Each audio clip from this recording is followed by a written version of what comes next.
While honeymooning in Maine, my wife and I stopped at the picturesque town of Boothbay on a particularly dreary and rainy day.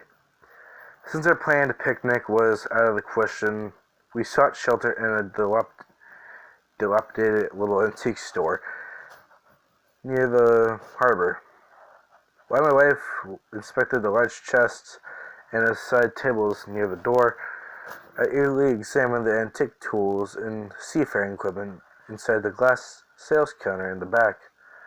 Being a collector of optics and mariner's instruments, I hoped to find a sextant or perhaps old leather-bound telescope. A particularly interesting piece caught my eye. It appeared to be a heavy brass flashlight bearing warm brown patina, but remarkably modern in design.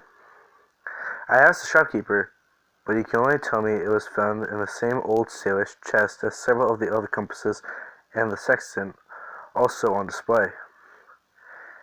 He inquired as to whether I would like to purchase this for $5, or perhaps to have it for free.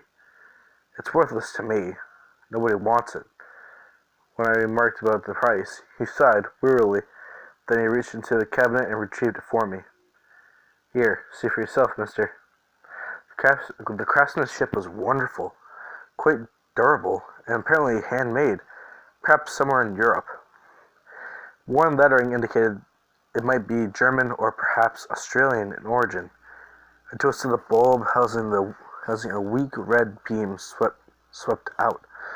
Poking into a dark corner of the shop, I was greeted with the fantastic monostone swirls moving and entwining with each other like a pair of eels.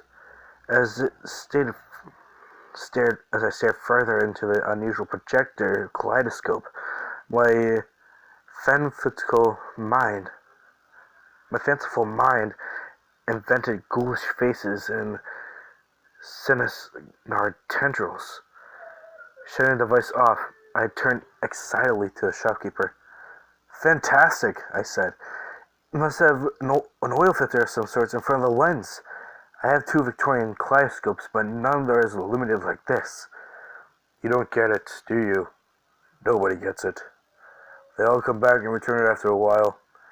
The shopkeeper leaned on the counter, and I could see that he was breathing heavily and perspiring. They all think it's some sort of trick until they start seeing it with the lights off. With the lights off. That ain't no projection, mister. That damn thing, that light, it ain't making up those creatures.